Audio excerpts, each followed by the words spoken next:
She laughed in court. Not a nervous laugh, not the kind you choke on when the truth stings. It was the sharp, cruel laugh of a woman who thought she had won. My ex-wife raised her hand, polished nails gleaming under the lights, and told the judge I was impotent, that I could never give her children, that I wasn't a man at all. The courtroom shifted. I felt the smirks.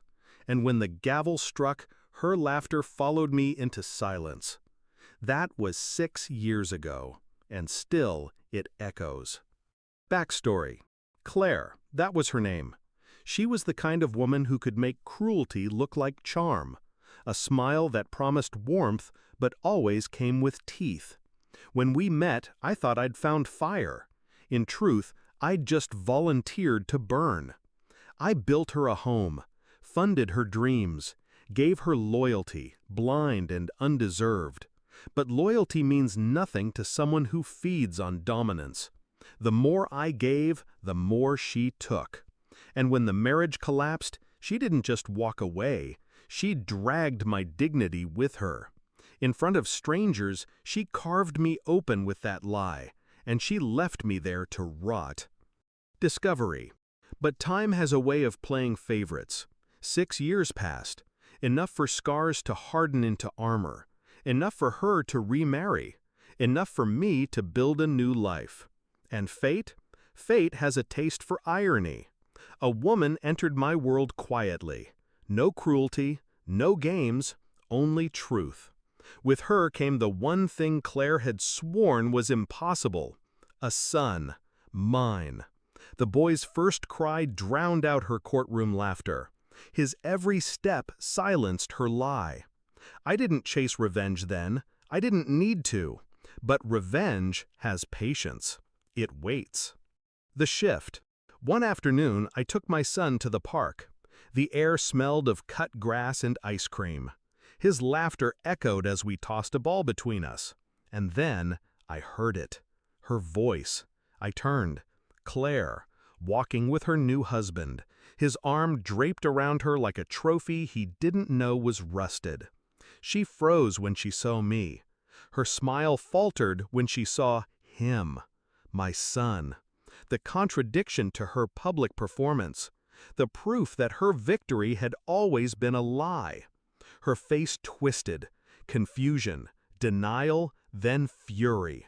She grabbed her phone, and in broad daylight, in front of families and children, she dialed 911. Execution. Her voice rose, sharp, performative. "Yes, officer, I'm reporting a kidnapping. My ex-husband has stolen a child." People stared. My son squeezed my hand, eyes wide. I didn't move, didn't argue. I let her show the world exactly who she was. Minutes later, a squad car pulled up. A policewoman stepped out, boots crunching on gravel. Her eyes swept the scene. Claire pointing wildly at me, the boy pressed to my side, her husband shifting uncomfortably. She asked for my ID. I handed it over without hesitation. She looked down at it, then up at me. And something in her expression shifted. Recognition. Claire saw it too. Her confidence cracked. Because the officer wasn't a stranger. She was a ghost from the past.